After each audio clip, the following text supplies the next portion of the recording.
Bien, les decimos a ustedes que este programa también llega como cortesía de Natrafen Plus para que usted pueda aliviar sus dolores desde su casa, desde la comodidad de su hogar. Usted puede tratar esas dolencias de las fiebres y dolores de cabeza con Natrafen Plus de Disfármaco, de calidad que crece, disponible en farmacias con calidad internacional. Doctor Jacín. Bien, señores, a mí particularmente me dio mucho trabajo. Hay un ruido extraño. A mí particularmente me dio mucho trabajo convencer a mi pariente querido, don Santiago Jacín, de que estuviera con nosotros en un programa que yo estoy. Porque todo el mundo sabe que aquí el único productor de televisión que tiene placa, seguro, matrícula y marbete soy yo.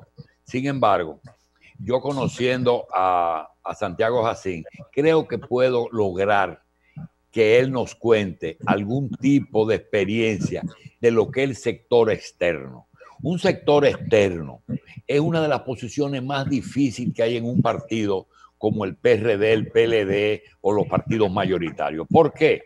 Porque lo que la gente piensa es que el sector externo es un sector que le abre las puertas a gente que quieren ser políticos, que quieren participar, pero que los partidos le cierran la puerta. No, eso puede ser aisladamente alguna de esa gente. El sector externo es un sector de personas que quieren y que creen en un candidato y sin ningún interés se meten a trabajar por ese candidato. Y tú ves cómo se retiran la mayoría si ese candidato después tiene éxito. Y nunca los partidos los quieren fagocitar. Es muy raro que un sector externo que haya sido derrotado, el partido le dice, nosotros queremos que tú ingreses. Algunos piensan que el sector externo son militantes y dirigentes disfrazados. Tampoco es así. Naturalmente, esos partidos utilizan sus dirigentes para organizar los sectores externos.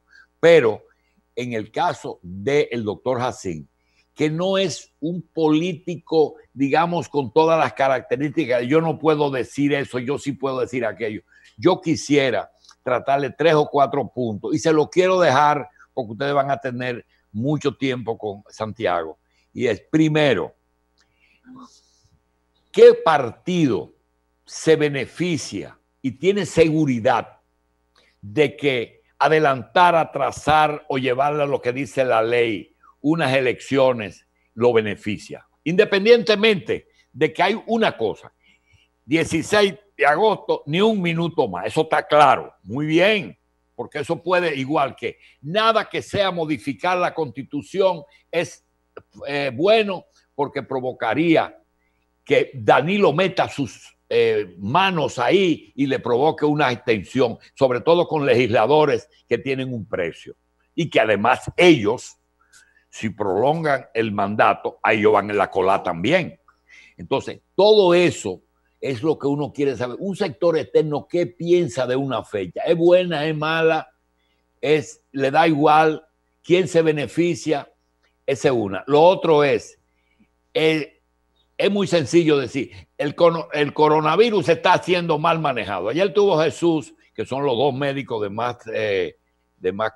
personas que más la conocen, sobre todo jóvenes, aquí en el programa, y Jesús fue muy imparcial, trató el tema como lo trata Santiago Jacín en privado, como tiene que ser. Eso no lo crearon para hacerle daño a la República Dominicana, y si fue creado para eso, pero ha creado una situación sin precedentes, y aquí se está pensando que las elecciones son lo más importante, y lo más importante es la enfermedad, y él es médico. Entonces, está siendo bien manejado una cosa que nadie previó, como decía el ministro. Nadie puede decir, yo sabía que eso venía y sé lo que tengo que hacer. Quizá los chinos. Y la otra es, doctor, ¿qué importancia tienen dos aliados que tiene Luis? El PLD de Leonel y el sector externo. Parece que eso es lo que le da a ustedes una supuesta mayoría de ganar, porque cuando hablo contigo me parece que estoy hablando con Gonzalo Castillo. No hay nada que buscar, nosotros ganamos de robo, los dos ganan de robo. Entonces ya yo no sé quién es que va a ganar. Doctor, gracias por estar aquí y arranque por donde usted quiera. Está mute. Quítale. Muchas Adelante. gracias. Gracias y buenos días a Julito y al grupo, Terrero, Carlos, Marcela, Michelle. Ese es tu grupo. En mi grupo, mi familia de la televisión. Mira, desde el punto de vista de lo que el sector externo que yo dirijo desde hace 8 años con Luis Abinader, lo que hemos hecho es básicamente concertar todas aquellas personas que no estaban ingresando en un partido político porque habían perdido la confianza.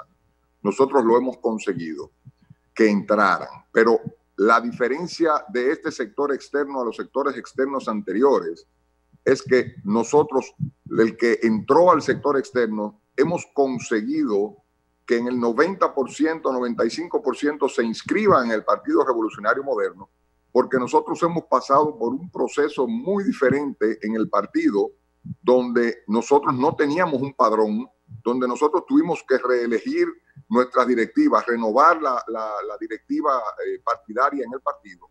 Y para eso hemos ido a 2 convenciones donde necesitábamos que todo el mundo estuviese en el partido. Por ende, ya las personas que se inscriben en el sector externo automáticamente están enlazados con el partido. Entonces, eso le ha dado una fortaleza al Partido Revolucionario Moderno, donde hemos podido ayudar a conformar esa maquinaria política, donde nosotros no solamente participamos como sector externo, sino que estamos en la comisión electoral, en la comisión política, ayudando desde todos los puntos de vista al Partido Revolucionario Moderno, a la campaña, al encargado electoral como Chu Vázquez, y así pues hemos podido hacer ese gran aporte, fuera de que tradicionalmente el sector externo su función era buscar dinero. Nosotros hemos conseguido, aparte de eso, buscar cómo ese sector externo se anexe al Partido Revolucionario Moderno para poderlo convertir en lo que hoy somos, la mayor fuerza política de nuestro país, porque hemos demostrado a través de la convención, a través de las elecciones, que somos la mayor fuerza política de la República Dominicana. Eso es lo que nosotros tenemos ahora mismo en el sector externo, y por eso es que el sector externo ha tomado la validez que necesita, que ha tomado, porque dependen mucho de nosotros. En la parte electoral nosotros tenemos un 10, un 15% de nuestros dirigentes trabajando en los diferentes lugares, en la parte de organización también. Si tú buscas dentro del partido, tenemos un buen grupo de los dirigentes nuestros ahí dentro. Ahora, con esta pandemia del COVID-19, nuestros dirigentes han sido un pilar de apoyo a todo lo que nosotros estamos haciendo a nivel nacional y todo lo que el candidato Luis Abinader está haciendo a nivel nacional. El COVID-19 en nuestro país ha llegado, tal y como tú dices, Julito, o como dijo el ministro. Nadie se lo buscó, nadie lo pidió, él llegó porque le dio la gana. Ahora bien, el COVID-19 en nuestro país, lo único que nosotros hemos pedido es hacer un trabajo en conjunto para poder combatir este virus. Eso es lo único que no se ha permitido. A nosotros nos han dejado trabajando por un lado, el gobierno por otro lado, y nosotros entendemos de que esto debió haberse hecho un gobierno de salud en conjunto, que los médicos de nosotros pudieran haber cooperado o pudiesen haber opinado para que esto pudiera trabajar de la forma que debió haber trabajado. Entendemos que se dilató, hubo un delay en la parte de haber cerrado las fronteras. Se debió haber cerrado las fronteras un poco antes porque los primeros casos que llegaron del COVID-19 pues fueron extranjeros, y esto es lo que ha aumentado la velocidad del COVID. Desde el punto de vista de política de gobierno, nosotros entendemos que lo que ha pasado básicamente en el gobierno es que hay 3 capitanes cuando debió haber habido un solo capitán dirigiendo la pandemia, donde tú tienes el ministro de Salud Pública dice una cosa, el Sistema Nacional de Salud dice otra, y ahora involucraron al grupo de los militares. Entonces, cada uno está haciendo algo diferente, y nosotros entendemos que eso debió haber tenido un solo capitán dirigiendo el barco, pero el gobierno lo entendió así y nosotros pues no podemos hacer nada sobre ese sentido. Y la otra pregunta, Julito, no la recuerdo, eran 3 preguntas. Era el COVID. Santiago, La parte de la parte electoral, yo creo que con eso no, salimos de la introducción. Cómo el sector externo y el Partido Revolucionario Moderno en este momento, es decir, doctor Racine, está viendo el tema de lo que sería la relación de la pandemia con el proceso electoral en República Dominicana.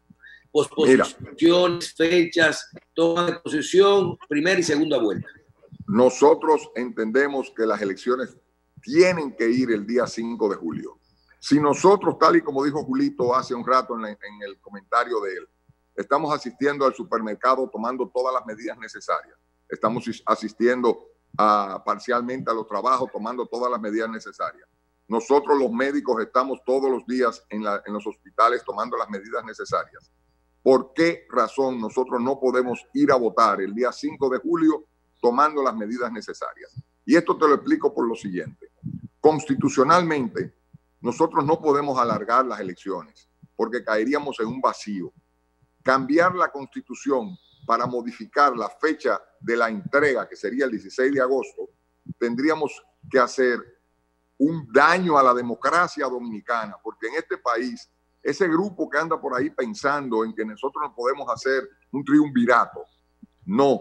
Este país es demócrata. Este país tiene una fecha para nosotros poder hacer un cambio de gobierno y quien fue electo tiene que entregar el 16 de agosto. Nosotros entendemos que aunque no coincido con Julito, donde él dice que ya estamos en un declive de la pandemia, nosotros aún no hemos llegado al punto máximo de la pandemia. Pero sí ya el dominicano entiende. Tú sales por las calles y ves a todo el mundo con mascarilla, tú ves a todo el mundo con sus guantes, tú ves a todo el mundo haciendo filas, manteniendo la distancia, tú ves a todo el mundo en los supermercados manteniendo su distancia. ¿Por qué no se puede hacer las elecciones en las mismas condiciones? No hay forma constitucionalmente hablando para modificar las elecciones, porque de lo contrario nos llevaría a hacer un cambio en nuestra constitución y eso va a acarrear tantos problemas como no serían imaginables. Bien. Andrés. Sí, doctor. He escuchado pacientemente, tranquilamente lo que usted está diciendo y me gustaría hablar entre realidades y expectativas. O sea, yo vi que el juez de la Junta Central Electoral, Saladín, ha dicho que habrá entrega de mando el 16 de agosto. Y usted dice que tiene que haber elecciones el 5 de julio y 26 de julio. Realmente todo eso son las cosas que uno quiere. Pero le pregunto, doctor, si usted está manejando algún escenario en donde ustedes pudiesen prever que lo que dice la OMS, dice que para Latinoamérica lo peor no ha llegado. OMS dice eso, y que si supone que si nosotros abrimos un poco, que se supone que sí debemos abrir, la pandemia puede regresar y que no podamos hacer las elecciones. ¿Qué pasaría? Mira, Terrero, tú estás hablando en un tema de una suposición. La OMS dijo recientemente que la pandemia no ha llegado a su pico en Latinoamérica. Ahora, nosotros como partido entendemos que hasta que no se nos demuestre lo contrario, hasta que no se salga de las manos, que es por lo que nosotros estamos peleando con el gobierno de turno, que hay que atender a los pacientes, tenemos que hacer pruebas para poder controlar. Hoy dice en los periódicos que quieren cerrar algunas ciudades que no están muy contaminadas. Lo que tenemos es que hacer pruebas, Terrero. Tenemos que aumentar el número de pruebas para nosotros poder controlar regionalmente dónde hay y dónde no hay un brote de coronavirus. Para nosotros poder tener la certeza de qué vamos a hacer a nosotros a nivel de esas diferentes ciudades. Ahora, si esto se nos va de la mano, como le hemos dicho nosotros al gobierno de turno, que tienen que cerrar, que tienen que hacer pruebas, que tenemos que controlar, entonces ya tendríamos que hacer una revisión. Pero nosotros entendemos que en las condiciones que hay hoy, en el día de hoy, las elecciones no tendrían ningún problema en lo absoluto, ni estaríamos arriesgando a nadie, porque ya el dominicano aprendió cómo andar en las calles. Ahora, si llega esta pandemia y el gobierno no escucha a la oposición, no escucha a los empresarios, no escucha a nadie y sigue sin hacer las pruebas necesarias a nivel nacional, entonces nosotros tendríamos una pandemia silente en nuestro país que nos va a llevar a tener un número que va a ser el triple del que tenemos, pero nadie lo va a saber porque no se están haciendo pruebas. El que muere y no tiene una prueba no cae en las estadísticas. El que muere y murió en una casa no cae en las estadísticas. Entonces, nosotros tenemos que obligatoriamente hacer pruebas para poder controlar, limitar ciertos barrios, ciertas localidades, para nosotros poder hacer las cosas como es.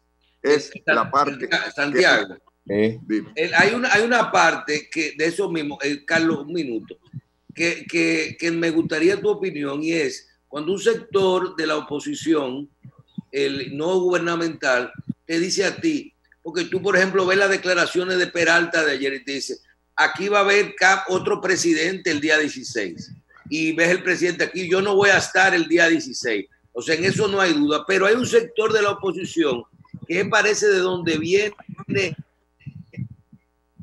originalmente la idea de que pudiera ser algo más allá, que dice, no hagamos elección, no es un tema de pandemia en julio o de votación, es que quien se puede beneficiar de que la gente no vaya a votar en masa en julio, o por miedo, o de que las políticas sociales beneficien al gobierno en el tema de la elección, hay un sector de la oposición preocupado en eso. ¿Cuál es tu opinión?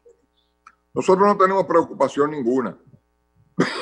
Las políticas que se están haciendo hoy, la política cambió, Michelle. Nosotros todos los partidos estamos haciendo una política a través de las redes, a excepción de los dirigentes altos, donde me incluyo, está el candidato Luis Abinader, Furcal, Eligio, el Chu, Margarito de León. Todos estamos en las calles haciendo cosas limitadas porque tenemos también un problema de horario. Nosotros entendemos que la democracia de la República Dominicana está por arriba de cualquier partido político y de cualquier intención de cualquier candidato que quiera ser electo a la presidencia de la República. Por ende, nosotros tenemos que respetar las fechas, como dijo el ministro Peralta, de entrega en nuestro país. Si la fecha es el 16 de agosto, nosotros tenemos que hacer todo lo humanamente posible para que las elecciones sean realizadas y hacer una transferencia de mando el 16 de agosto para que el partido ganador de las elecciones pueda empezar a ejercer su trabajo. Y Carlos. Sí, con respecto a la donación de un hospital que se instaló finalmente en Las Vegas, dice que la noticia que tuvimos es que se está utilizando para hacer pruebas. ¿Cumple eso con el propósito para el cual fue donado, o está el PRM contento o piensa que está siendo subutilizado ese aporte a la lucha contra el coronavirus? Carlos, es una pena lo que está pasando en nuestro país. En un momento de crisis nacional, que la historia de nuestra generación no recuerda una crisis parecida a esta. Tenemos un gobierno que su ego no le permite que otra persona pueda opinar o ayudar. Luis Abinader prometió 5 hospitales. El primero iba a ser colocado en San Francisco de Macorís. Nos lo prohibieron, alegando de que ellos iban a hacer una área de COVID-19 en San Francisco de Macorís.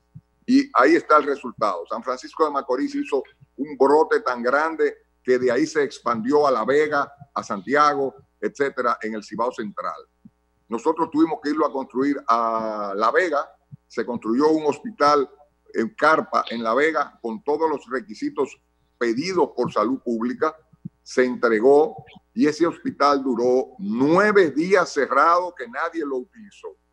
Hoy en día están haciendo pruebas dentro del hospital.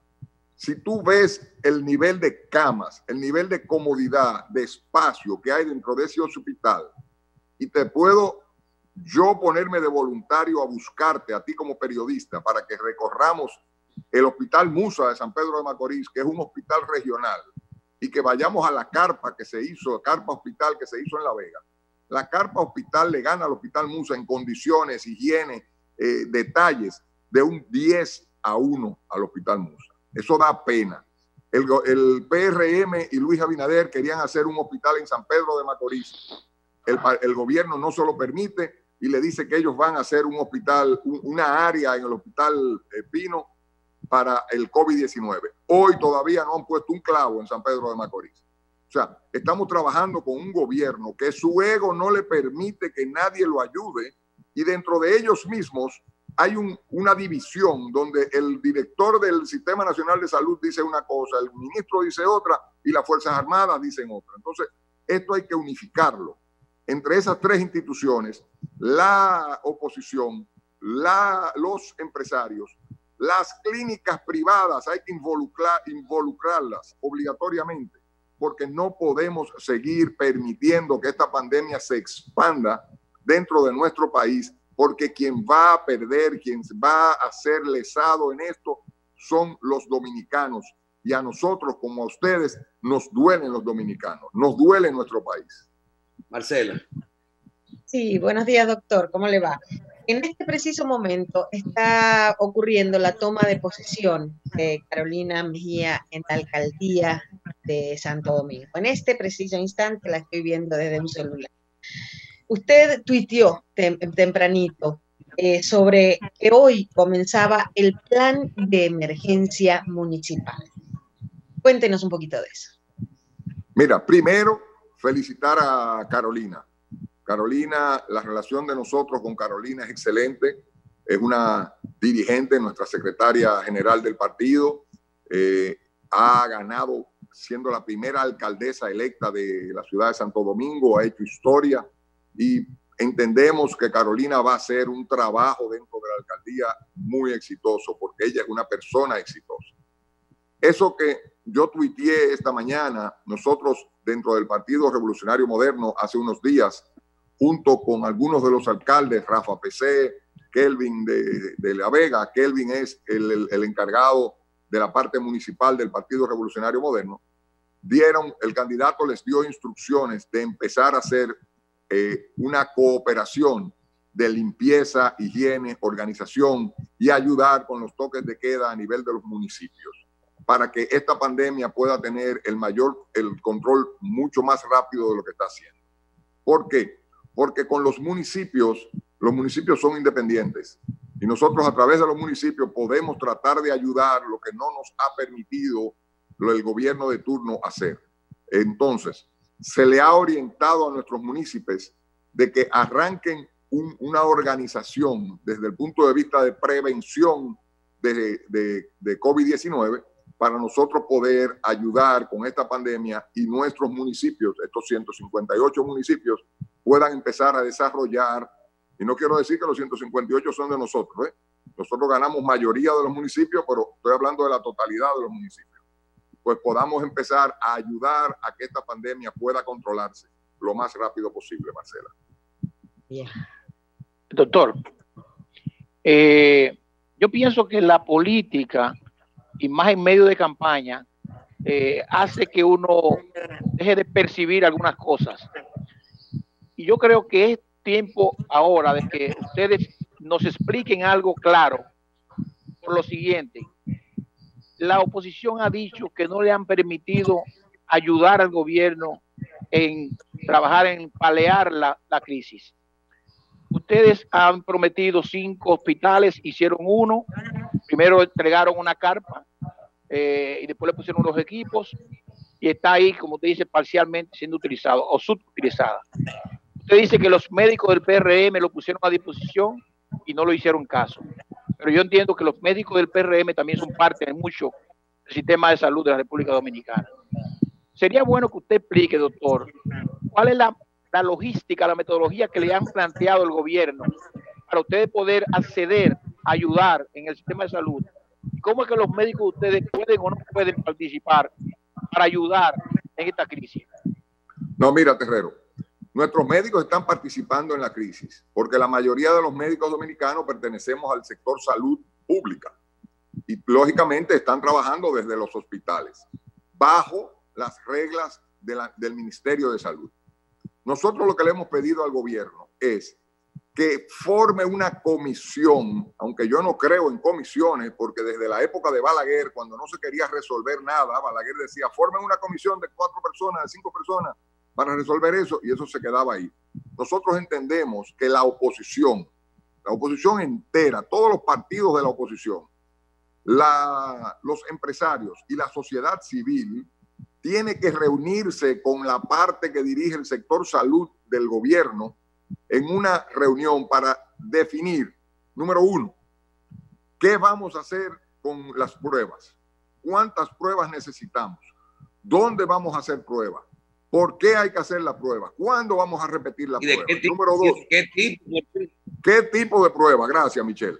Número 2, tenemos que saber que así como todo el mundo se está protegiendo, el personal médico, dígase, médico, enfermera, bioanalistas, empleados de hospitales, también son dominicanos. Tenemos que darles los EPP, que son los equipos de protección personal, a ese personal, para ellos poder seguir trabajando, porque nosotros como médicos, como enfermeros, como empleados del hospital, también tenemos familia y también no queremos complicarnos.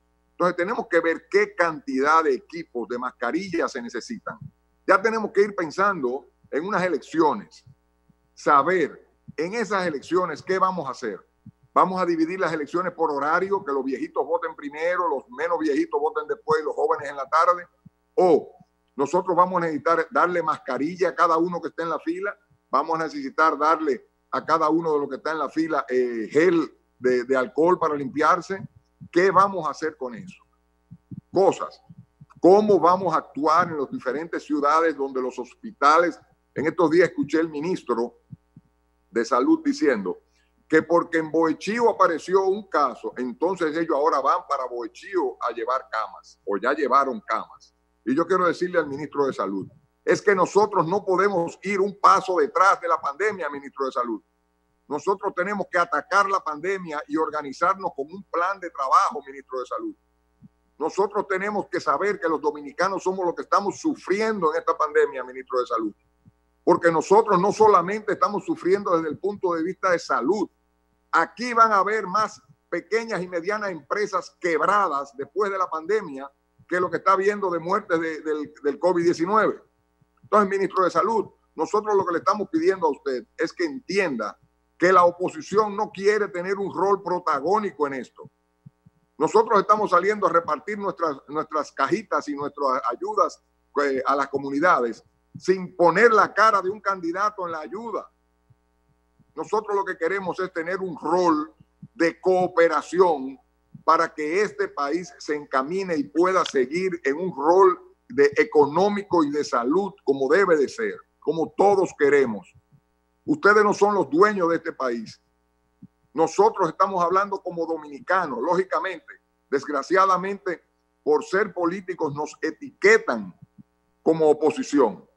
Pero el Partido Revolucionario Moderno y Luis Abinader está hablando como dominicano y queremos que como dominicano le permitan a ese grupo participar en reuniones donde todos podamos opinar, donde nuestros médicos puedan ir y decir, yo entiendo que si hacemos esto podemos avanzar un poco más rápido, pero nosotros no podemos ir un paso detrás de la pandemia, señor ministro. Doctor, y los otros 4 hospitales móviles, ¿dónde ustedes se supone que lo tienen estimado que deben estar y cuál impedimento ha ocurrido para no hacerlo?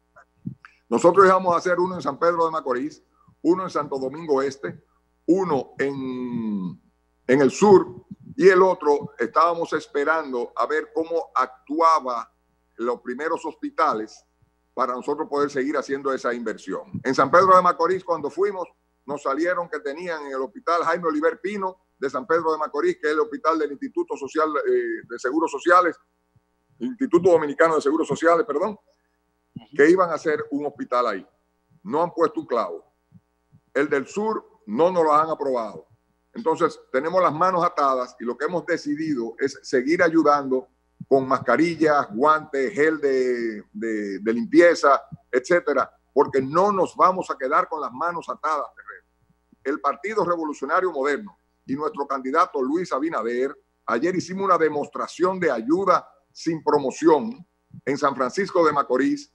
Fuimos, una delegación estuvo en San Francisco de Macorís trabajando, donde se dieron insumos, cajas, mascarillas, guantes, equipos de EPP, todo lo que nosotros a nuestro alcance, porque es dinero que viene de nuestro bolsillo y de nuestros amigos que cooperan con la campaña.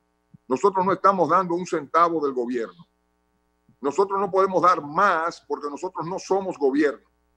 Todo lo que estamos haciendo es con los recursos del candidato y con la ayuda que al candidato y a nuestro equipo de trabajo económico hemos podido conseguir, porque también tenemos limitaciones, donde tenemos, por ejemplo, a nuestro coordinador de finanzas, Samuel Pereira. El pobre ha tenido que romper la cuarentena 10 veces para poder salir a hablar con los amigos. Bien, Santiago. Entonces, en lo que nosotros hemos podido hacer, Terrero, es llevarle comida al dominicano, llevarle protección al dominicano. Señores, ahora mismo, como dijo Julito ahorita, nosotros tenemos vegetales que nos sobran ahora mismo, porque ese 31% de los vegetales que consumían los hoteles del este no se están consumiendo. Pero el vegetal que salía por la frontera de Haití, en el intercambio comercial con Haití, tampoco se está consumiendo. Entonces, el gobierno lo que tiene que salir es a darle una protección al campo, al agricultor, para poder comprar ese insumo de agrícola. Primero, proteger al agricultor, porque si el agricultor quebró, vamos a tener un declive. Y segundo, tener comida para el dominicano. Traerle plátano, yuca, víveres, vegetales, todo lo que el dominicano necesita, arroz, habichuela, para que puedan comer. Porque nosotros lo que estamos queriendo es que el dominicano pueda comer, el dominicano pueda sobrevivir esta pandemia.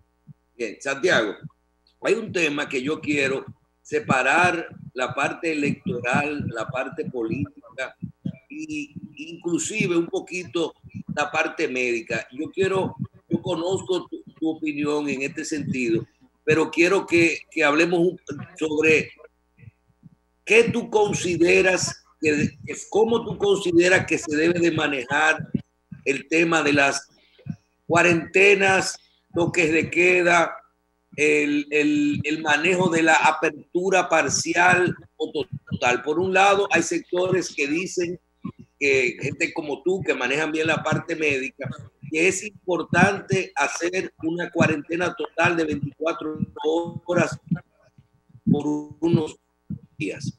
Hay otras teorías que dicen que esto no sería suficiente porque no hemos llegado al pico del asunto y que como quiera lo tendríamos eventualmente. Por otro lado, comienzan las presiones sociales, tanto del empresariado micro, pequeño, como de la gente que se tienen que buscar el pan de cada día, y hablan de que vayamos a partir de mayo haciendo algunas aperturas parciales. ¿Cuál es tu opinión en este sentido, separando los temas políticos y de salud? Mira, ahí hay dos cosas, Michelle. Lo ideal, vamos a hablar primero de lo ideal, sería hacer una cuarentena 24 horas. Primero, porque tenemos un país de 48,000 kilómetros cuadrados que es controlable, se puede controlar, para que esta cuarentena de 24 horas pueda ayudar a que la pandemia, el pico no sea tan pico, que el pico llegue hasta un punto por debajo de lo que se está esperando. Esto en nuestro país, por nuestra situación socioeconómica de la República Dominicana, es muy difícil de conseguir, porque no tenemos cómo suplirle comida al que esté trancado 24 horas en su casa. Entonces, esto nos llevaría a nosotros a tener un caos social en nuestro país, y el gobierno tiene que tener mucho cuidado con eso. Ahora, el gobierno tiene que poder buscar un canal de distribución de dinero y comida para ese pueblo que no tiene hoy en día con qué trabajar. ¿Por qué? Porque si el presidente, que creo que es hasta mañana que tiene para poder alargar o no la cuarentena, si el presidente no consigue que algunas empresas empiecen a trabajar temporalmente, a lo cual yo estoy opuesto, aquí se va a armar un caos económico en nuestro país. Aquí vamos a tener un caos donde el dominicano no va a poder tener los recursos para poder sobrevivir. Entonces, eso hay que discutirlo con el sector empresarial. Por eso estoy desde el principio diciendo que lo de nosotros no es solamente tener una ayuda de partido. Es que el gobierno tiene que reunirse con los empresarios, con el partido, con la sociedad civil, para nosotros poder hacer un acuerdo de trabajo para poder llevar esta pandemia hacia adelante. Si esto se sigue manejando como se está manejando, yo te garantizo a ti, Michelle, que en noviembre, diciembre todavía tenemos coronavirus en este país. Todavía en noviembre, diciembre, óyeme la fecha que te estoy diciendo. Por eso, al gobierno, que baje su ego. Ellos no son los conocedores de la verdad. Ellos son dominicanos. Piensen en su país. Vamos a trabajar por este país. Vamos a involucrar los empresarios. Vamos a involucrar la oposición. Tenemos a Luis Abinader como líder de la oposición, pero tú tienes otros líderes dentro de la oposición que tienen experiencia de gobierno que pudieran hablar sobre esto también. Entonces, vamos a reunirnos para hacer esto. Vamos a tratar de sacar este país hacia adelante. Bien. Andrés. Sí, doctor Jacín. El país está sometido a una crisis sanitaria, a una crisis de salud. Y también la medicina está en una crisis de salud. La misma medicina está en una crisis de salud. Y no necesariamente por la pandemia, sino desde antes venía, pero ahora mucho más.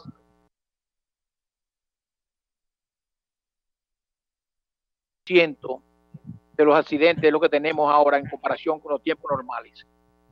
10% de accidentes. Los médicos, accidentes de tránsito, ¿eh?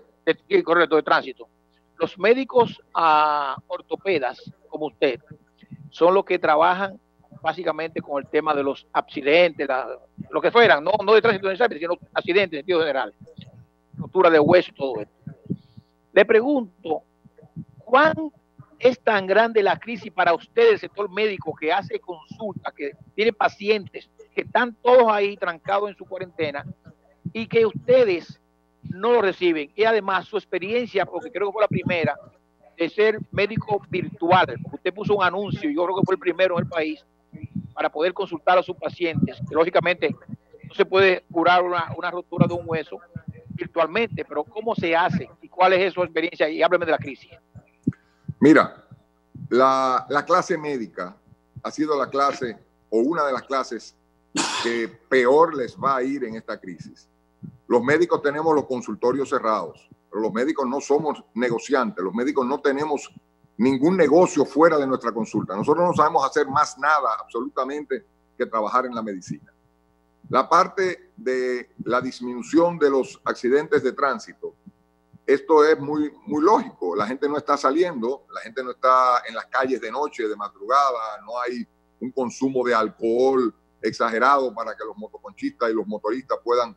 Recuérdate que el 80% de los accidentes de tránsito son producidos por motores en este país, y entonces esos motoristas están restringidos en su casa, dedicando su tiempo básicamente a hacer trabajos de transporte de personas o transporte de compras o transporte de algunas cosas en específico, donde no hay ni el 10% de los vehículos en la calle. Entonces lógicamente ha disminuido eso. Las consultas virtuales, lógicamente yo vengo con una mentalidad más norteamericana en mis estudios que otra cosa, pues esto se hace, y dentro de la ortopedia, el 85% de la ortopedia no son fracturas, son dolores lumbares, dolores de hombro, dolor de mano, dolor de se cayó y se dio un golpe en una costilla. Entonces esto a través del internet podemos discutirlo con un video, con una pequeña muestra. A veces necesitamos una radiografía y se manda a hacer esa radiografía y le podemos dar la orientación a ese 85% de personas que nos están llamando en este sistema innovador en el país de dar una consulta virtual. Cuando tienen una fractura, entonces los referimos, como en el día de ayer, un turista que se quedó varado en el país de Boca Chica, los transferimos a la emergencia y ya en la emergencia pues se le hacen todos los estudios necesarios y se lleva a cirugía o a hacerle su reducción que sea necesaria. Doctor, y el cobro de esa factura virtual pues frente a la ARS, ¿cómo ustedes lo hacen? No, en la parte virtual, como eso no hubo un tiempo para discutir con las ARS cómo se haría, no sabemos si la ARS va a cubrir algo con su seguro. Lo que se hizo fue que se puso un precio calculado de lo que costaría una consulta y se le bajó un poco y ellos se hacen una transferencia a una cuenta que se le pone. Pero las ARS no se han involucrado en eso, no porque ellos no han querido. No pueden. Quizás ahora a través de este programa que están visto, ellos puedan llamar a uno y decirle, mira, vamos a hacer esto más masivo, que tú nos recomiendas para hacer esto masivo, y estamos abiertos para eso. O sea, nosotros estamos abiertos para que las ARS, si les interesa dar consulta virtual, que nos den un protocolo de cómo llenar el seguro médico, de qué vamos a hacer y qué no vamos a hacer con eso. Oye, bueno, aclarar también que el doctor Jacín está hablando en el nombre de lo que son políticas, lo que se puede hacer a nivel de políticas generales en este sentido, porque muchas de estos, en algunos médicos individuales o doctores que están haciendo esto, no todos lo están haciendo muchas veces por protegerse, pero mantienen su política de apertura hacia el servicio y hacia la vocación de poder dar sus servicios médicos, sus opiniones. No todo tiene que ver en este momento de pandemia con el tema de los cobros virtuales. Hay médicos que se han...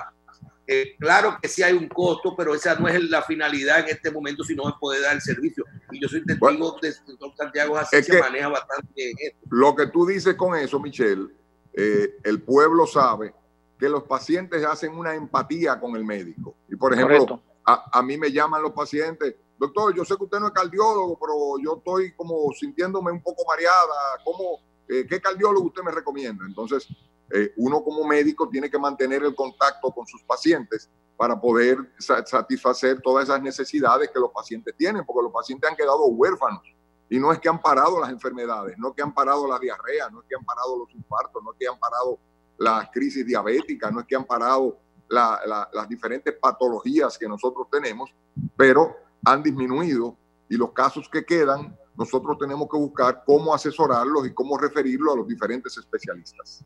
No, pero mire, doctor, yo pienso, y lo que dice Michelle es pero muy comprensible. Además, ustedes han sido muy dócil, muy buena gente con sus pacientes, que son sus clientes, al final de cuentas. Le podemos llamar paciente o cliente. No, son pacientes. Clientes tienen los comerciantes. Nosotros tenemos pacientes. Está bien, pero hay una relación médico-paciente de mucha afinidad, en la cual uno, por ejemplo, en mi caso, yo fui donde el doctor Hanna hace como 7 meses, y déjeme decirle que yo creo que yo no le he pagado la consulta todavía. Se me olvidó ese día y no lo pagué. Y debo recordarme, pero mire. Es muy común, Terrero, es muy común que eso pase, porque el paciente no sabe las necesidades del médico. Y recuérdate que el corazón de la llama nada más lo conoce el cuchillo. Exactamente. Por ejemplo, tú no has escuchado en esta pandemia del COVID-19 a nadie quejándose de que los médicos están tirados en un hospital todos los días. Sin embargo, si tú dices en tu casa ahora mismo, tú, una persona de quizás el segundo al mando en el país, en la Cruz Roja, tú dices ahora mismo en tu casa que vas a salir para San Francisco de Macorís y la familia entera te brinca arriba. Sí. Como si tú fueras de cristal, de un cristal de Bacará, que va a ir a San Francisco y se va a romper. Sin embargo, los médicos tenemos que ir a todos los lugares. Sí, pero le voy a decir que cuando usted dijo, doctor, que ojalá que la ARS, que van a oír el programa, porque lo oye todo el mundo, en verdad, que tomen nota de esto, pero ahí tiene que unirse otras personas más para poder hacer eso, que es la CISALRIL, que es la superintendencia, y el Consejo Nacional de la Seguridad Social. Pero lo primero que tienen que tomar esa decisión son las ARS, que es a quien el paciente le paga y es quien tiene que tomar la iniciativa de aceptar o no que esta consulta se dé vía telefónica o vía internet. Porque si ellos alegan que no, entonces no van a tener una firma del paciente legalizando que consulta, no van a tener una copia de la cédula del paciente. Entonces, los primeros que tienen que aceptar esto y llamarnos para nosotros discutirlo con ellos es las ARS, después la CISARRIL, el Colegio Médico, etcétera. Todo el mundo que entra en eso. Sí, es verdad, eso es verdad. Pero ahora en este momento que las circunstancias los obligan, es importante. Es bueno para ustedes los médicos, doctor, que los pacientes que reconozcan que hay que apoyar. O sea, que estamos en crisis, es verdad, y ustedes pueden decir, bueno, lo paga después, pero hay que decirle a la gente que los amigos de los médicos son los que van a la consulta. Si los amigos no le pagan a los médicos, los enemigos nunca van a ir al del médico. Entonces el médico va a entrar en dificultad. Eso es así. Bien. Eso es así. Santiago, hay una, en la parte final, yo quiero, bueno, tenemos todavía un poquito de tiempo. Yo quiero hacerte una pregunta que tiene que ver con eso de la protección. En una conversación personal de nosotros, yo creo que ya uno puede externar todo esto en el aire. Veo que tú eres muy precavido a la hora de hablar de protección. Yo te pregunté, digo, Santiago, si yo me forro con un chaque, con un overol espacial y me pongo unos lentes con una goma alrededor y una mascarilla y unos guantes y un cubre zapatos y me voy a trabajar para la calle, me voy al supermercado, me voy al banco y hago todo, y luego antes de llegar a mi casa me quito todo esto y lo boto, yo tengo riesgo o yo rompo mi cuarentena, mi seguridad, y yo veo que tú me dices, si tú lo rompes y tú pierdes tu seguridad. ¿Hasta dónde con esto de las mascarillas es básicamente lo que uno tiene es seguro? Mira, la parte de las mascarillas, dependiendo de la mascarilla que tú uses, hay un porcentaje, Michelle. Si el que está contaminado anda con mascarilla, protege en un 70% al que no anda con mascarilla. Si ambos andan con mascarilla, el contaminado y el no contaminado, se protege en casi un 95% el no contaminado. Si tú sales a la los calle, ojos, los oídos, la mano, ¿hasta dónde? No, por los oídos no entra, ¿eh? Es ojo, nariz y boca. Por donde entra. Entonces, lo que nosotros por la piel tampoco. Por la piel tampoco entra. Por eso o sea, el guante es para uno no ponerse la mano. No, el guante es porque cuando tú sales a las calles, a un supermercado, pues tú empiezas a topar todo. Lo que tú tienes que es, acabando de topar todo, te tienes que retirar tus guantes, entrarlo en un bolso, en una bolsita plástica y cerrarlo. Porque la gente está tirándolo a la calle y tenemos un grupo de indolentes recogiendo esos guantes y revendiéndolos. Entonces, sí, el guante es para tú autoprotegerte. Pero si tú tienes la conciencia de que lo que tú has topado, desde que tú salgas de ahí, sin pasarte la mano por la cara ni acercártela, vas y te lavas las manos durante 30, 45 segundos con un buen jabón de cuava, con un buen jabón antiséptico, entonces esto te va a ayudar a disminuir el chance. Y hay que tener cuidado. Perdón, doctor, pero hay que tener cuidado porque los guantes también dan una falsa sensación de seguridad y hemos visto hasta fotos en los supermercados de la gente después de topar todo, como dice usted, comiendo papas fritas. No, y personas que andan con guantes terminan en el supermercado y cogen un celular y se lo ponen aquí y este es el guante, o sea, tienen el mismo contacto. O sea, el guante es simplemente para tú tener un mayor margen de seguridad. Pero tenemos que saber que automáticamente terminaste lo que estás haciendo, tienes que retirarte los guantes de la forma correcta, sin toparte la piel con el guante, ponerlo en un bolsito plástico y tirarlo en un zafacón. Porque de lo contrario estás haciendo lo mismo. Con los trajes de EPP, o sea, de protección personal, tenemos que tener mucho cuidado. ¿En qué sentido? No todos los trajes son preparados para protección personal. Esas batas quirúrgicas con las que tú ves a veces a las personas andando en las calles, no son batas que impiden la entrada de la contaminación. Entonces, lógicamente, disminuyes el chance, pero por eso te digo, Michelle, que cuando se hace esto, que se regresa a la casa, tenemos que quitarnos todo, incluyendo los zapatos y las medias, y dejarlos fuera. Lavarlos en agua tibia o caliente, con mucho jabón desinfectante, o detergente para poder eliminar esto y ponerlo al sol para poder eliminar que el virus no vaya a entrar a tu casa.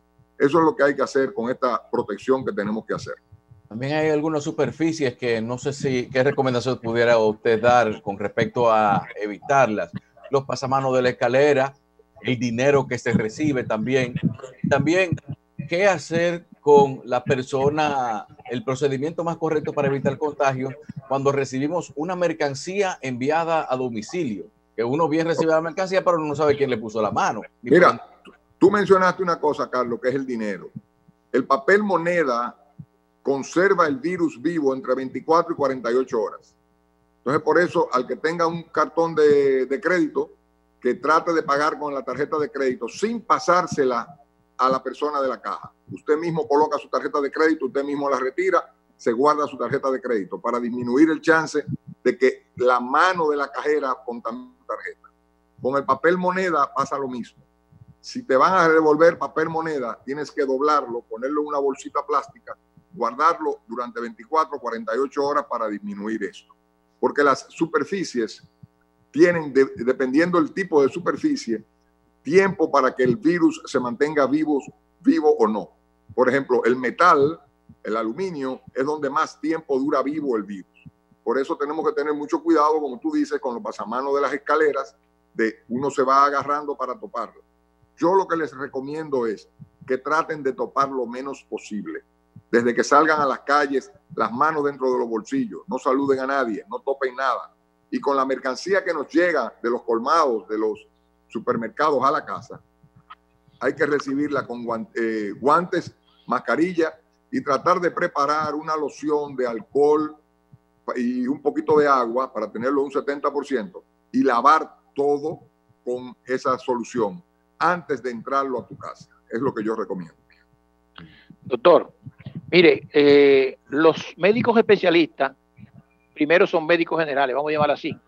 Fueron a la universidad, estudiaron medicina y después se hicieron especialistas. No voy a desaprovechar el tiempo que usted está ahí para hacer esta pregunta, aunque no es su área, pero es médico. Mire, ahora mismo hay un debate en los Estados Unidos, hoy, ahora mismo, estoy viendo yo aquí en el iPhone todo lo que está pasando en la cadena internacional, porque anoche el presidente Trump, en su briefing de la Casa Blanca con relación al COVID-19, llevó a un científico del Homeland Security para hablar sobre el tema del COVID. El señor dijo que él entendía que ya ahora con el verano el COVID iba a desaparecer y que había que someter al cuerpo humano a mucha energía, sobre energía, cargar sobre energía. Y el presidente Trump sugirió en esa rueda de prensa que si podían inyectarle desinfectante a la persona para eliminar el virus. Oiga bien, si podían inyectarle desinfectantes a la persona para desaparecer el virus. Dice, yo no soy médico, pero yo creo que eso se puede hacer. Hay un debate crítico fuertemente ahora en Estados Unidos sobre esa proposición del presidente. ¿Qué usted cree como médico? Mira, lo primero es que esto es un virus nuevo. Nosotros como médicos no tenemos un control, un protocolo de cómo controlar este virus, de qué hay que hacer hoy, mañana, pasado. No, esto no es como la fiebre que le da a un niño, que la madre lo ve de lejos y dice, no, es una fiebrecita porque le están saliendo los dientes, ponle esto y esto y esto. Esto es un virus nuevo que no sabemos cómo se va a desenvolver, no sabemos cómo va a hacer su mutación, si las cepas de este virus van a cambiar o van a mutar a otro virus o a un virus más agresivo. Lo que se está esperando es que 3 meses después del virus arrancar en un país, baja la intensidad y baja la agresividad del virus. Escucha lo que te dije, lo que se está esperando, no es lo que sabemos, porque nadie tiene el control. El único país que ha tenido más de 3 meses hasta ahora es China, y yo personalmente no confío en los resultados que está dando China sobre el tratamiento del COVID-19. Porque es un país muy cerrado, donde la prensa no tiene un acceso muy grande, entonces nosotros tenemos que tener cierto recelo y cierta limitación con eso. Entonces, el virus del COVID-19, no hay ni siquiera un protocolo de tratamiento. Nosotros en nuestro país, el gobierno de turno, lo que ha hecho es ir a ver experiencias de otros países, principalmente España e Italia. ¿Lo dijo el presidente ahora? Bueno, para entonces traer ese modelo a nuestro país. Ahora, nosotros no sabemos si la cepa del virus que llegó a la República Dominicana es la misma cepa que fue a España o la misma cepa que fue a Italia. Entonces, nosotros tenemos que, con nuestros científicos, con las personas que nosotros tenemos en nuestro país que se dedican a esto, que empezar a hacer un protocolo de tratamiento y dejar de estar, como dije ahorita, que el ministro no quiera de que hoy esto dio resultado, úsenlo, mañana dio resultado, pidan eso. tal medicina está ayudando, pidan 100 de esas. No, tenemos que empezar a hacer un protocolo como se hace en medicina para poder conformar que nosotros sepamos que el que tiene fiebre por un diente se le hace esto, el que tiene fiebre por una amígdala se hace esto. Eso es lo que hay que hacer con el COVID-19, que es lo que no está haciendo el gobierno. Pero eso específicamente, doctor, de los desinfectantes para limpiar los pulmones, que es el presidente Trump. No. Yo no puedo opinar de utilizar desinfectante. Aquí en el país tenemos gente utilizando cloro, haciendo buches de cloro, gárgaras de cloro, porque eso mata el virus. Yo entiendo que están cometiendo un error grave. El cloro es una sustancia que va a quemar. Puede ser que mate el virus, pero te va a hacer mucho daño en tus órganos internos. Entonces, hasta que esto no esté aprobado como tiene que aprobarse por las personas capacitadas para esto, yo entiendo que recomendar tomar cloro o cualquier líquido para matar el virus, estamos cometiendo un error gravísimo.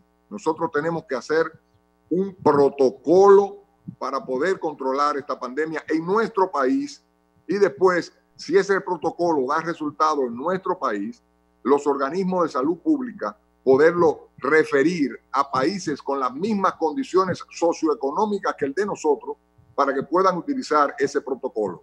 Porque no es lo mismo el protocolo que van a utilizar en Estados Unidos que el que vamos a utilizar nosotros.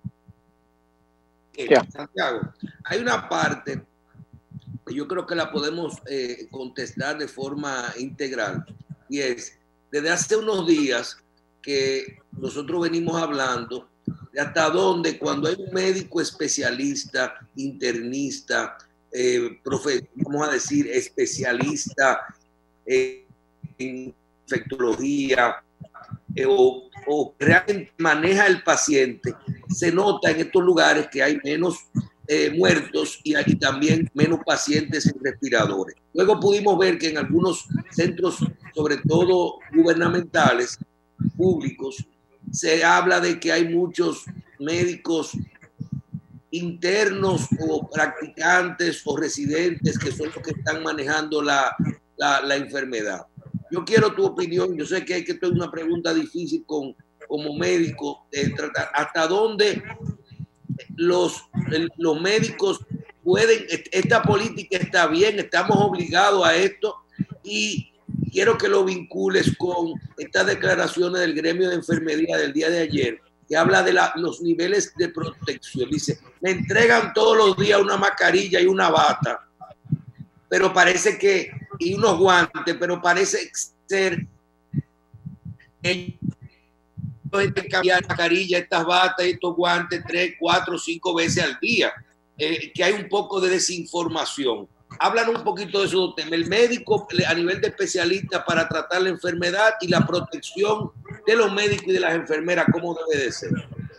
Michelle, mira, la diferencia que está existiendo entre los centros privados donde los especialistas están atendiendo a los pacientes y los centros de docencia donde la mayoría de los residentes están siendo el frente de la batalla es lo siguiente. Lo que se necesita en los hospitales es tener los recursos necesarios para tratar a los pacientes.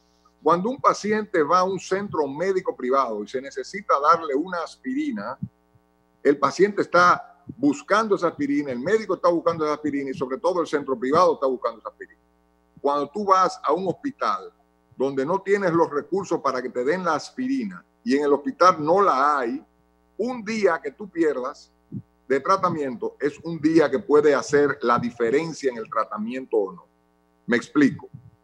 Tú llegas al hospital Morgan, al Aibar, y en el Aibar tú llegas y te recibe un residente que tiene que discutir todo con su MA, que es el médico ayudante, que es el médico especialista. Pero cuando te dicen a ti que hay que darte una aspirina, no la hay en el hospital, entonces ya hay que salir a buscarla. Pero en las farmacias no aparecen porque Salud Pública cogió, por ejemplo, el medicamento y lo compró todo y hay que hacerlo todo a través de Salud Pública. Ponemos al paciente a dar tumbo de un lado para otro y un día que se pierda el tratamiento puede hacer la diferencia. En los hospitales, en las clínicas privadas pasa lo contrario. No solamente el paciente busca, sino hay recursos económicos para hacerlo. Y ahí es que está esa gran diferencia entre el por qué los resultados de clínicas privadas como la UCE, como Sedimá, como Abel González, como Homs en Santiago, como Unión Médica en Santiago, o sea, están teniendo un resultado diferente al que se está teniendo a nivel hospitalar. Porque en los hospitales el problema no es el médico, el problema es los recursos. El problema es que si necesita una medicación o un respirador y no lo hay, el médico no puede parir. Desde el punto de vista de las enfermeras, cuando tú me dices a mí que le dan una mascarilla y una bata por día, lógicamente esa mascarilla y esa bata por día no le es suficiente, porque esa enfermera se tiene que pasar un periodo entre 8 y 9 horas en el hospital, donde se quita la mascarilla, se pone la mascarilla, se arregla la mascarilla, mueve la mascarilla y la mascarilla se va a deteriorar, porque principalmente le están dando mascarillas quirúrgicas, no mascarillas como la N95, que claro, tienen, la N95 son mascarillas que tienen unas 14 horas de vida, 18 horas de vida para ser efectivas. Las mascarillas quirúrgicas lo que tienen es 1 hora, 2 horas de vida, porque la misma saliva que tú botas cuando hablas la humedece y permite el paso de la contaminación. Entonces, eso es lo que tenemos que tener. Yo lo que en esa pregunta que me has hecho, lo que yo quisiera decirle es, y se va a escuchar muy político, hay que integrar las clínicas privadas, señor ministro. Tienen que buscar la forma, alquilando las clínicas, discutiendo precios con la clínica, pagándole por paciente a la clínica, como usted quiera, pero hay que integrar las ARS, las clínicas privadas, a trabajar con el COVID-19 porque los hospitales no van a dar abasto. Estamos hablando, doctor, entonces que todavía no se ha llegado al pico, y algo que comentó el doctor Hanna el otro día en el programa, que más del 60%, y ojalá y sea gradualmente, vamos a estar infectados en algún momento con el COVID-19. Sí, eso es correcto, pero recuerden también, Marcela, que vamos a estar infectados de una forma muy pasiva. O sea, vamos a tener el virus y no vamos a desencadenar insuficiencia respiratoria, ni nos van a tener que ingresar, tenemos que hacer una cuarentena, porque hay un problema gigante en esto.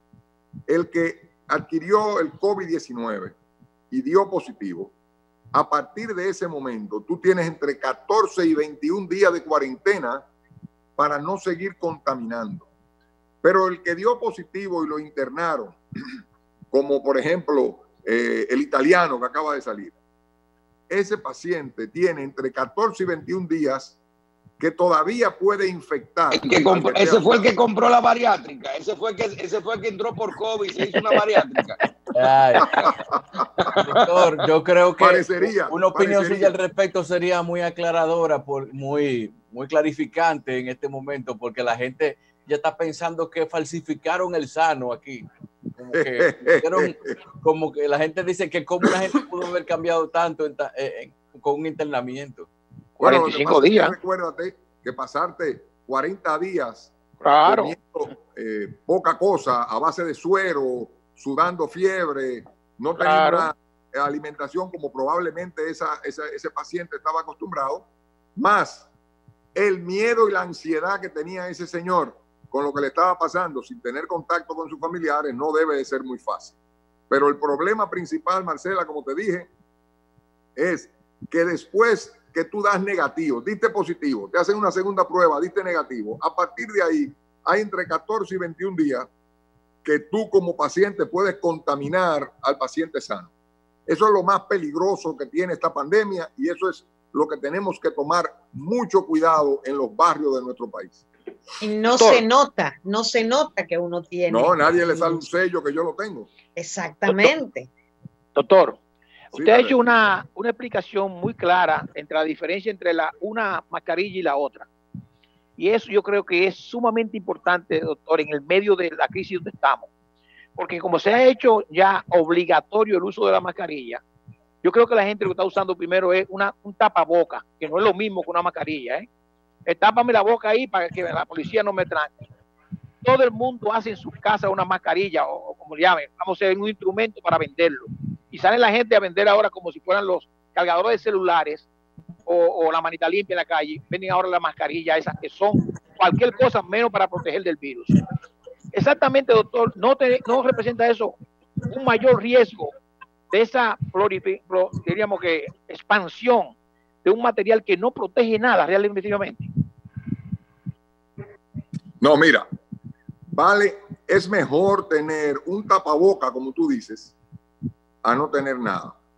Porque los estudios nos han demostrado a nosotros que un pedazo de tela, ese polo, esta camisa, tú la doblas en 2 o en 3 y te la pones y tú disminuyes un porcentaje del riesgo de contaminación.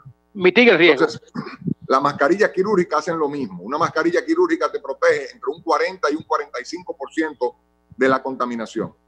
Pero cuando tú tienes mascarilla quirúrgica y yo la tengo, entonces ya el porcentaje de nosotros dos contaminarnos es menor que si no la tuviésemos. Sí, lo oí que entonces, lo dijo usted ahorita. Es mejor tener cualquier cosa en la boca a no tener nada.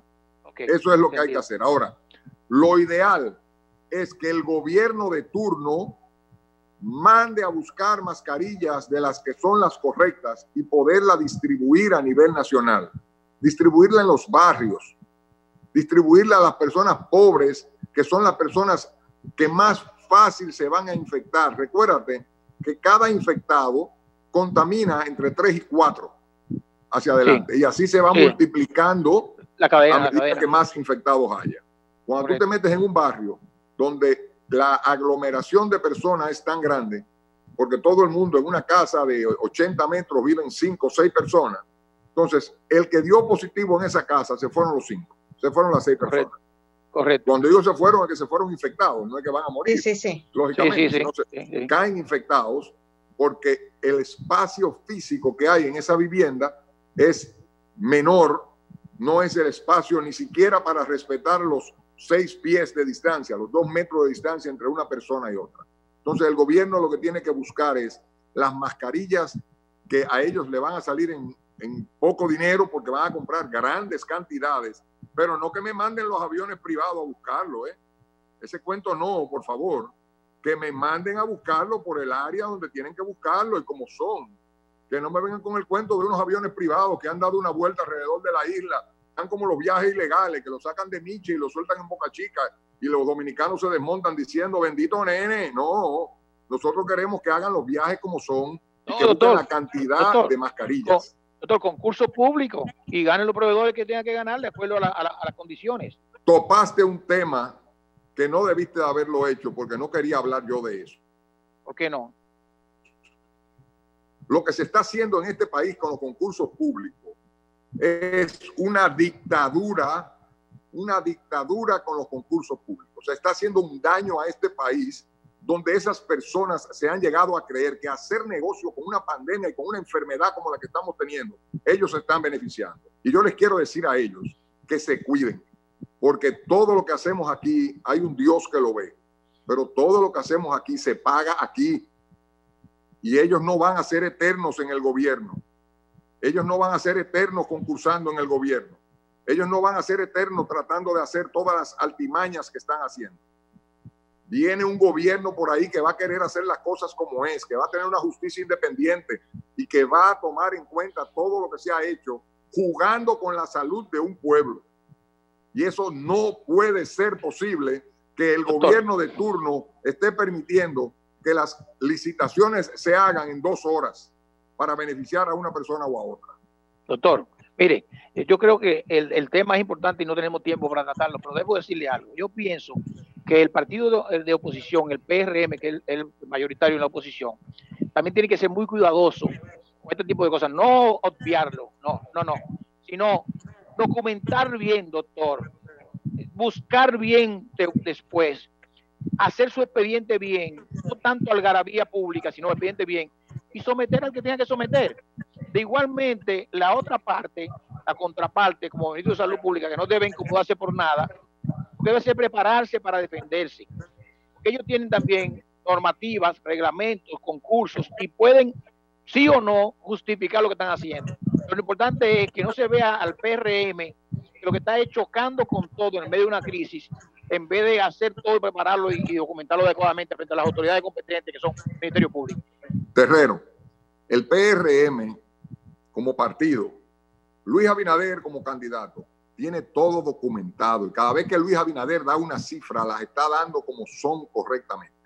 Ahora, nosotros como gobierno, a partir del 16 de agosto, nosotros no vamos a perseguir a nadie. Quien va a perseguir ese grupo de personas que ha dañado la salud de nuestro país es el pueblo dominicano, presentándosela a un procurador que va a tener la libertad de ejercer su derecho a investigar como tiene que investigarse. Independientemente, sin tener que esperar que Terrero, Santiago Jacín, Luis Abinader, nadie tenga que llamarlo a decirle investiga a fulano de tal. Y al señor ministro de Salud, que no se incomode cuando la prensa le pregunte algo, que haga las cosas claras para que la prensa no tenga dudas sobre lo que se está haciendo. Que cuando usted hace las cosas transparentes, la prensa sabe, son muy inteligentes la prensa y muy hábiles. La prensa va a saber que lo que usted hizo es lo correcto. No tiene que en una rueda de prensa incomodarse y mandar a que cambien el tema porque ya eso se habló. Haga las cosas transparentes y explique lo que usted está haciendo. Porque a lo mejor ellos lo están haciendo totalmente transparente y se está malinterpretando. Entonces, vamos a hacer las cosas transparentes, pero vamos a ayudar con un gobierno en conjunto al pueblo dominicano, que es el que está sufriendo, Terrero. Es el que se está sofocando y no va a aguantar seguir en estas condiciones. Muchísimas gracias, doctor. Gracias, gracias a ustedes. Realmente excelente su exposición del día de hoy. Bien. Muchísimas gracias. Sabrán, a ustedes también las gracias y a quienes nos sintonizan. Si quieren volver a ver esta entrevista y el resto de la transmisión conjunta de Revista 110 y Síntesis, luego del mediodía estarán disponibles en nuestra cuenta de YouTube, Revista 110, en la cuenta de Síntesis también, y en la transmisión en vivo completo en la página de Facebook. Nos vemos.